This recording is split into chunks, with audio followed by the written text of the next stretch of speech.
Sambal bakar favorit Mimin FHT cek. Tiap lagi ngidam sambal bakar, pastinya Mimin bakal meluncur ke teras jajan Tasikmalaya di Jalan Veteran nomor 81. Banyak pilihan menu buat topping sambal bakarnya nih. Ada iga bakar, buntut bakar, wagyu, ayam, paru. Wah, pokoknya komplit deh segala aya. Ada 5 varian sambal level pedas berbeda. Sambal tomat buat yang nggak terlalu suka pedas. Sambal ijo lumayan pedasnya. Sambal korek mulai nih pedes-pedesnya dapet. Sambal rica-rica, sambal pangladana nampol guys. Nah, menu topping tadi dibakar bareng sambalnya. Rekomen Mimin wajib tambah topping kikil dan cumi. Kikilnya empuk, terus ditambahin cumi jadi ada sensasi gurih, enak pisan.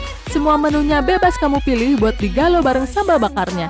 Asik kan? Mau 1 macam topping boleh, 2 macam, 3 macam topping pun boleh. Yang penting kamu kenyang, Besti. Kalau udah jadi, sambal bakar siap disajikan di atas coet yang masih nggak golak.